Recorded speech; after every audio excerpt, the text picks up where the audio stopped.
Je terminerai sur le fait de dire que voilà, selon le montant, on va choisir différentes formes.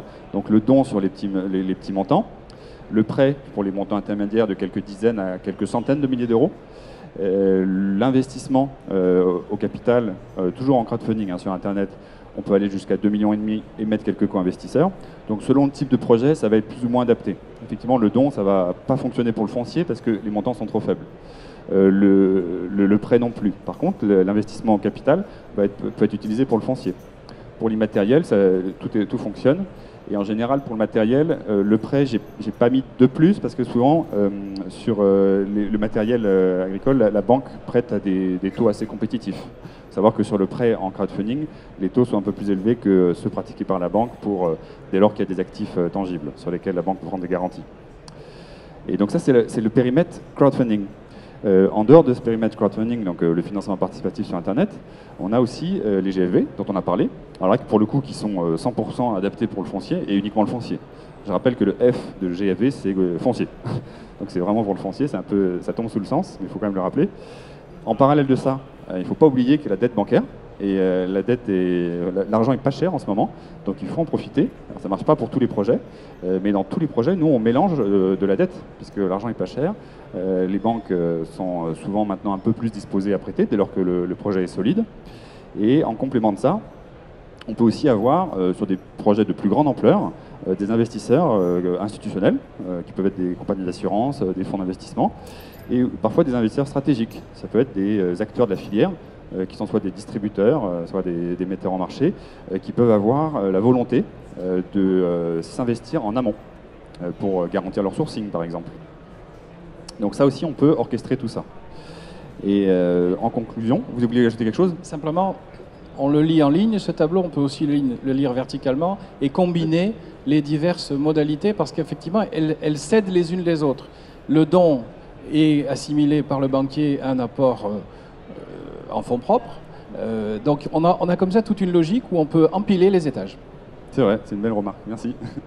Effectivement, et on va le prendre dans l'autre sens justement en prenant des exemples. Alors si on est sur un petit montant de 30 000 euros pour un achat de matériel, on peut le faire 100% en crowdfunding. On va avoir 100 personnes qui ont du coup chacun mis environ 300 euros. Ça fonctionne. Et là-dessus, on peut imaginer de se passer de la banque sur le financement de ce matériel qui est 30 000 euros. Mais souvent dans ce projet-là, il y a d'autres choses à financer. Et là, ce sera la banque qui interviendra. Mais le fait de venir voir la banque et de dire j'ai fédéré 100 personnes qui ont mis chacun 300 euros, c'est pas des grosses sommes, mais au total c'est 30 000 euros. Ils ont apporté de l'argent, ils ont confiance, ils ont envie d'accompagner le domaine sur le long terme. Et du coup, ça va rassurer le banquier. Parce qu'il va se dire, il y a quand même des gens qui sont prêts à faire ça. Donc ça veut dire que le domaine va être capable probablement de le vendre. Et donc il va accorder un prêt souvent plus facilement. Ensuite, sur des projets plus importants, là on avait la construction d'un chai. Il y avait environ 600 000 euros de budget. Et on a fait intervenir, j'ai arrondi les chiffres pour que ce soit plus simple à lire, mais 200 000 euros de subvention, un prêt bancaire à hauteur de 200 000 euros. Et on a fait venir, sous la modalité de prêt avec intérêt en 20, une centaine de personnes qui ont mis 2 000 euros chacun en moyenne. Et donc au total, 200 000 euros levés en financement participatif. Donc là vraiment, on est dans l'illustration typique d'un montage avec 3 formes de financement, on va dire plus traditionnelles ici, et alternatives, puisque c'est le sujet de la conférence, en haut. Dernier exemple, sur un projet un peu plus important encore, où c'était dans le cadre d'une reprise de propriété. On a eu, le porteur de projet avait un apport personnel pour différentes raisons, il avait cédé une entreprise avant, il était capable d'amener 500 000 euros, c'était lui d'ailleurs et sa famille. Il a pris un prêt pour 1 million d'euros. On a fait venir une centaine de petits investisseurs, entre guillemets, qui ont mis 5 000 euros chacun.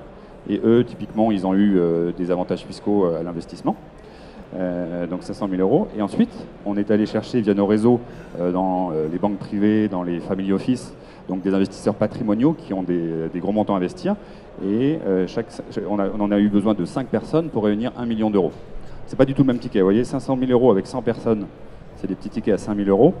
Sur 1 million d'euros, c'est des plus gros tickets à 200 000 euros. Donc là, typiquement, c'est pas des gens qui sont très riches, qui débordent d'argent, qui le jettent par la fenêtre. C'est des gens qui ont cédé leur entreprise, souvent, et qui ont généré une plus-value à la cession. Et ils doivent réinvestir dans des entreprises pour éviter d'être trop fiscalisés sur cette somme. Et souvent, c'est des entrepreneurs passionnés qui sont très contents d'accompagner un projet entrepreneurial et de prêter comme ça des sommes. Alors s'il a 1 million à placer, il va peut-être investir dans 5 entreprises différentes et mettre 200 000 à chaque fois. C'est vraiment des tickets qui paraissent élevés, mais on a beaucoup de personnes avec les baby boomers qui ont cédé leur entreprise, qui se retrouvent à la cession avec des sommes souvent importantes à investir. Et souvent, ils sont passionnés de vin. Donc quand on leur propose des beaux projets bien structurés, avec un horizon de sortie, une liquidité, on arrive à les convaincre et à mettre des tickets assez importants, 200 000 euros. Donc voilà, là c'est vraiment les différentes formes de financement traditionnelles, on va dire, alternatives au sens financement participatif, et alternatives encore les investisseurs étrangers, on va dire pas forcément étrangers de la France, mais étrangers au monde du vin. C'est quand même assez nouveau, je pense, dans le monde du vin, d'arriver à fédérer ça. Voilà, donc nous c'est notre rôle d'essayer d'expliquer à tout le monde, à la fois aux vignerons comment ça fonctionne, et également aux investisseurs de leur montrer qu'en fait ils ne sont pas menottés à vie et que c'est un investissement qui est intéressant pour eux.